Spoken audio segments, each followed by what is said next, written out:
Hey, before you watch this thing, hit subscribe, would you? Up in the Air is dealing with a little bit of shame. Like, Up in the Air is me going, is life meant to be lived with somebody? Like, why is that prescribed? I think about Up in the Air more. I think about the idea of it. But I think about that. Well, that's what I mean by, like, what is the purpose? He's an ambitious guy. Maybe he's avoidant, or he's definitely avoidant. He's channeling into ambition. Is he your dad? Is he you? Is he me? Is he like why am I is he writing Lauren? that movie? Is he meaning?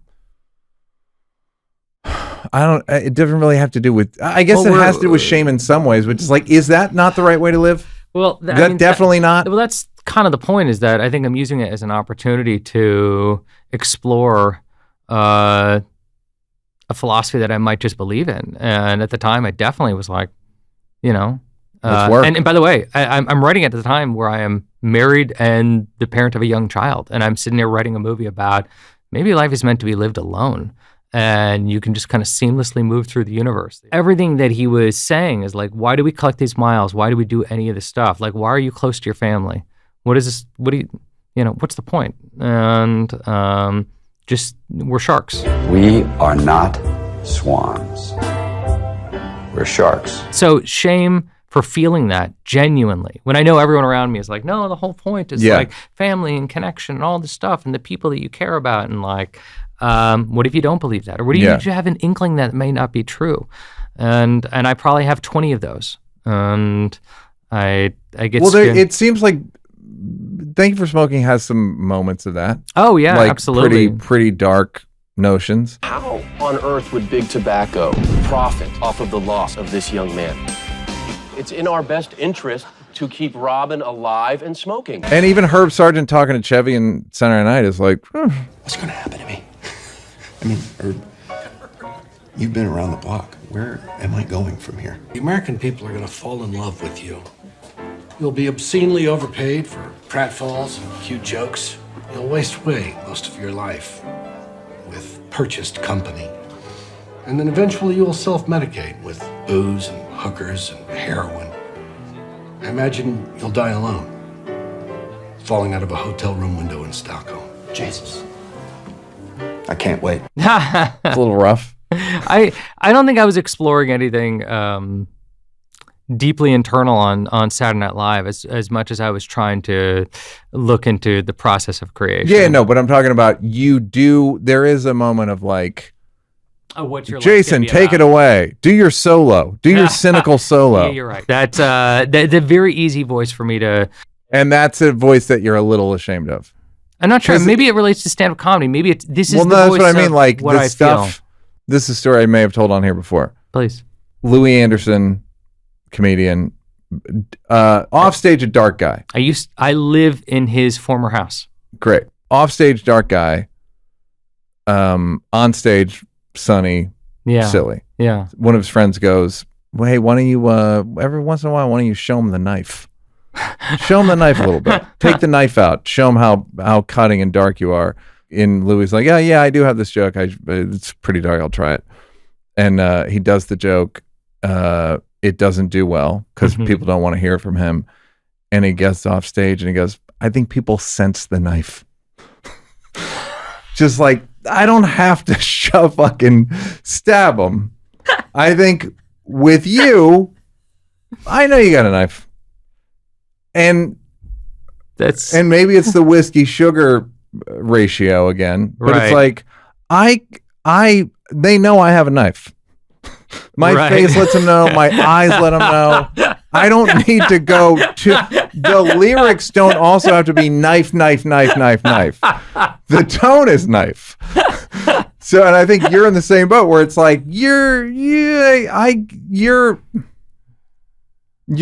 have some darkness that's like present. But I guess then so my next question is, why is that a knife? Why is that considered darkness? So you believe something that is antithetical to what most people say, maybe not even think. They may all agree, but they're afraid to say it. But why is that darkness? Why is that a knife? Because it's antisocial. It's not pro-humanist. If you're like, I'd rather be on the road all the time, again, And I know I'm the same guy who was the collective experience. Yeah. And I got to make this one movie before my daughter ages out of it. I have a heart. I know, that's what I mean. Like, you do have a heart, and I think the shit that works well is heart that's got some heart, but then there's a little like rug pull. Well, that's the conflict, right?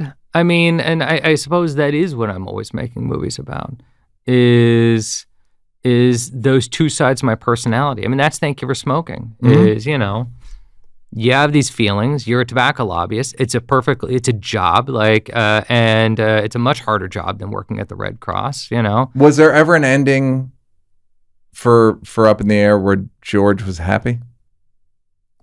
Well, I mean, it's kind of wonderful that you just said that, because the whole point of the ending of Up in the Air is that it is a mirror to the audience. Half the audience watches that movie. I don't remember the exact ending. It's sort of like so earlier in the movie, Anna Kendrick says, you know, if I had your kind of miles, I would just look up at a big board of destinations. I'd pick a place and go. Mm-hmm. And you know, he goes to Vera's house. There's the big reveal. He goes to the airport. He's sitting there and he looks up at this big board of destination. And you know, we cut to clouds.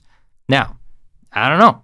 For half the audience, he's about to go move someplace great, meet a gal, settle down, and then for you, right, he's going to Denver. Yeah. Yeah. Yeah, he's going to Denver for the rest of his life. Yeah. And that's it. I mean, but I also love movies that don't give you the landing, you know, that make you take it wherever you're going to take it. Right. Well, I think that's called quality. I agree. Although it's so funny. I remember, But I'm sure you've done, have you ever changed an ending to make it sunnier or changed? Didn't you do reshoots on Up in the Air of people testifying about losing their jobs? No, that wasn't reshoots. We did that early. So, okay. So I wrote this movie. My father reads the script to Up in the Air. The first thing he ever says is, you know, a movie needs a plot. Okay. That was his first review. Yeah. And he was tough. He made me a much better writer. We're getting ready to shoot, and he goes, you know, one of the things that I don't think you're nailing right now is what's happening in this country. It was 2009, huge economic downturn. We're shooting in Detroit and St. Louis. And he goes, you got to capture that in a real way. And I don't think you're doing that right now. I think the firing scenes are kind of fake. So I went back and I read the script, and he was right. Like it just didn't capture it. And Detroit and St. Louis had the highest amount of job loss in the entire country. And we just put out an ad saying we were making a documentary about job loss, and we wanted to interview people who had, you know, been furloughed and lost their jobs. And they would come in and we'd say, all right, we want to do a role play with you. We'd interview them, and then we're like, all right, we're going to fire you. And then on camera, we'd love you to say, you know, whatever you said or whatever you wish you said, you could do whatever you want. And it wasn't George, because they would have just freaked out. We had a producer do it, and we had him read this HR document. And the moment the HR language came out, their eyes just clicked in, and they lost it. I mean, people like cried, they got angry, they yelled shit. I mean, and said the kind of things that as a writer you go, I would have never come up with that. You know? Even Mr. Knife. There was a guy who said, how you sleep at night, man? Huh? How's your family? They sleeping well at night? Electricity still on? Heat still on? Refrigerator full of food? Gas tank full of gas? Going Chuck E. Cheese this weekend or something? Not me. I was like, I never said that. That's good. Yeah. That's really good. And so those, we edited those into the movie, but we shot that. That was the first day of shooting. Right. But what I'm saying is you have all this about tinkering, right? Mm-hmm. In terms of like the sugar whiskey ratio. Yeah. I think you can get it right and it could still not be a successful movie. Yeah, so the answer to your question is, the question I'm always asking myself is, do I have the courage to be ruthless to the end of the movie? And with young adult, it's ruthless to the end of the movie. And that's why I'm it's so like, proud of it. Yeah. It is like, whoo. Yeah. You're like, well, Yeah, young adult, she looks, first of all, she tells Patton Oswalt's sister, you're good here, stay. And then she looks at the broken front of her car, and she's basically looking at a mirror of her kind of broken soul. And then she rides off into the sunset, to go back to exactly who she was. And she's reading the voiceover from her book, which makes it sound like she's like some crazy success when the apartment she's returning to and the life she's returning to. As she boarded the train for Cambridge, she took one last look at her small town and blew it a kiss, thinking, life, here I come. Yeah, I'm really proud of that movie. Hey, did you like that? Did you like that? Yeah, did you like it though? You want more? Don't want to work? Would rather watch videos of me grab-assing with people? First of all, go up here to subscribe, and then go up here to watch more clips. This is like when the weatherman says that there's a high-pressure system coming in. I'm not really used to the green screen.